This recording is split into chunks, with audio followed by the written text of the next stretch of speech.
Alright guys, so you get to listen to 10 minutes of me talking about this behemoth. Yes, it is upside down. Yes, it is supposed to be upside down. And yes, I did pile all the metal against the shop wall. Okay, now we're gonna get into what I've done, what I'm planning to do, and we'll even probably mark out these two pieces to be cut. Alright, so to start us off with this big heavy thing, I pulled it outside. Now, wait a second, I gotta start that further back. So, what I did is I decided, you know what, let's make this thing easy to lift, okay? So I took, and this is the passenger side of the trailer.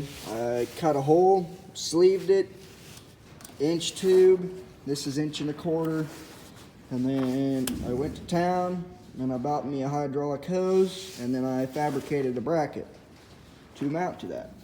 So now, instead of you working your rear end off, trying to jack this heavy thing up, now you just sit there and you'll hold the button on my hydraulic pump, and it'll run the jacks out, and then if you let them down, it'll run them down just like that. So the other thing that I did accomplish is I came in here just kind of preserving my wire on the big welder, but I came in here with the stick welder bars. I welded these, I welded those, and all the way down the trailer. And then I still need to weld the insides. You see? Need to weld all those inside pieces. And I don't like that leaking on my trailer, so I'm gonna set these off. Okay. And over here what we got is we got the dovetail. I had it all welded up, everything in, and I went to go flip this thing. And this was just gonna be unbearable to flip. So I welded on a bar, which I'm going to eventually cut off, but it will stay permanent. And I welded on a bar. I took and I hooked the chain to it, and I pulled the bar out. Okay? So that solved that problem. But what we got going on here is I am down to doing the same thing I did here, over here. And then I am also down to mounting up there in the front. You can't see it because my sheet metal's setting on it. But I'm down to mounting my hydraulic ram. Well, hydraulic ram mounts. Okay? So like I said over there, I did the same thing here. Everything's the same. Repetition. And so my goal is for right up here, I'm gonna go back in, touch up some of these that I don't like. Go back in on my understrapping, touch up some of them, make them look pretty.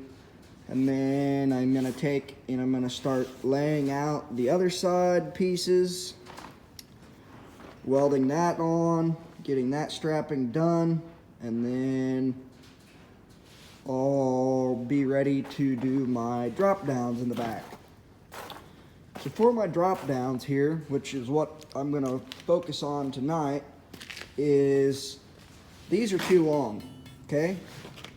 If I left it like that, it would drag. So what I'm gonna do is I'm gonna measure them out 7 inches and cut both of these off at 7 inches, and then weld them on the back of my trailer there, right there where it's setting. And then out of that 1/2 inch sheet that I had, I'm going to cut me a gusset that goes from here to here, basically a triangle, and then come back and up. And that way it'll keep this from rocking back with all the load that'll be put on by the hinges and the dovetail. So with that being said, moving on to the dovetail.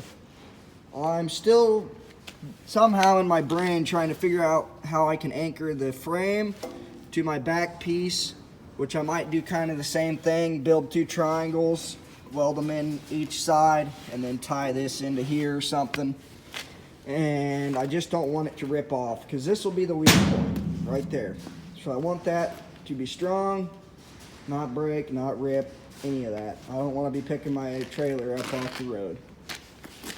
And once I get all that figured out, sorry I greased it. But anyways, once I get all that figured out, I'm gonna come in here, weld all these, gotta weld all of them up on just a trailer. The dovetail's all done.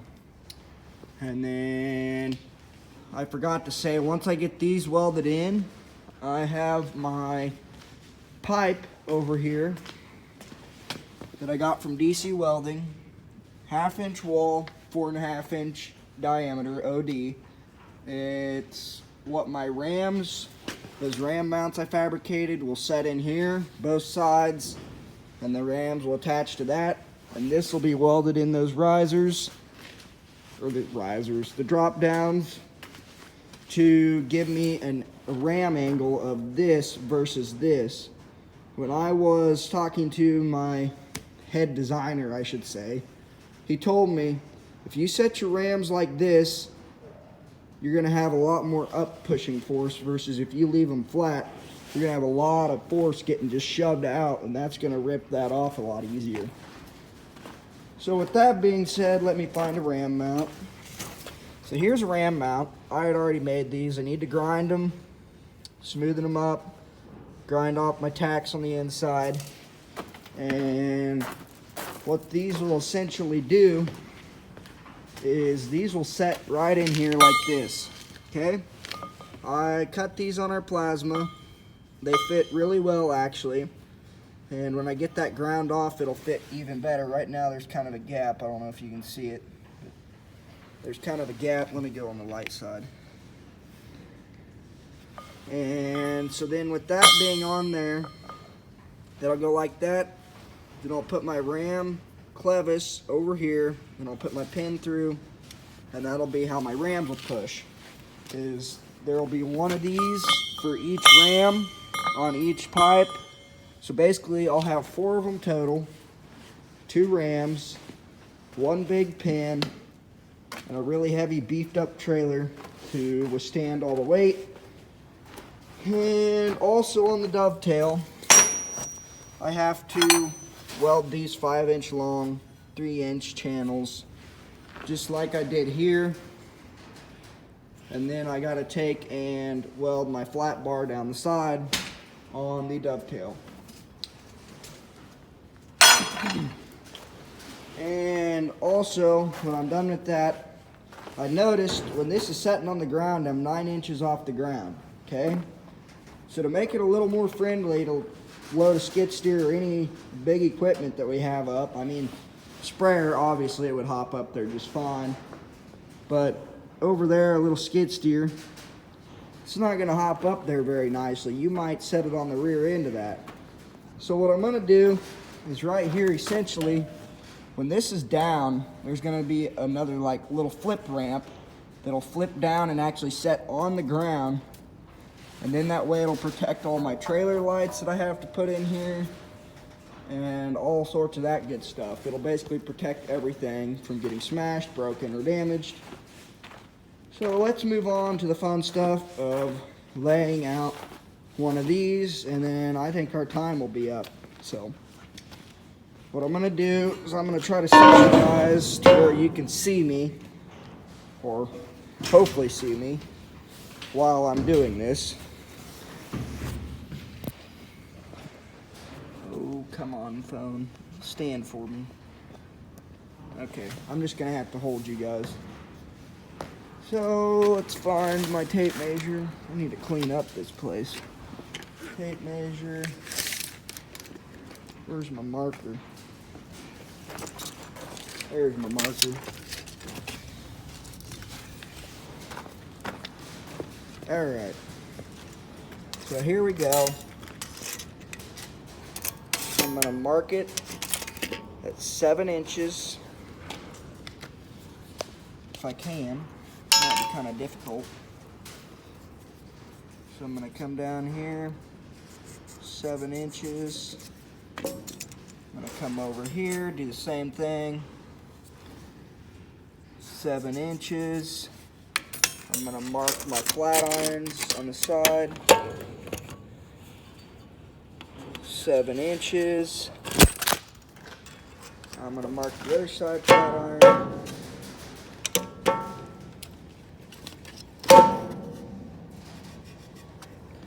At 7 inches. And then basically what I'm gonna do from there is I'm gonna grab a square. I'm gonna connect all my lines all the way through. That way I have a nice straight cut. And then I'm gonna use the oxyacetylene torch right there to take and cut this off, and then I'll grind it smooth, tack it up in here, and I think what I'm going to do is I'm going to set it back about 1/4 of an inch so I can get a good weld on there, and then I'll fabricate my triangles, and I'll repeat that process for the other side. But for now, guys, that's about it. That's basically the gist of what I've done on my trailer, and I'll probably tune in with you next week on my trailer as well, since I've been working on it more. And overall, this trailer will be used for whatever fits on it, like hauling chemical totes, any of that, to use for the farm use only, basically. I mean, it won't be used really for much else. I mean, somebody might borrow it every now and again, but otherwise, it's going to be farm use and help us produce and haul things around that we need to haul, long distances or even short distances. So, well, that's it. We'll see you guys next week.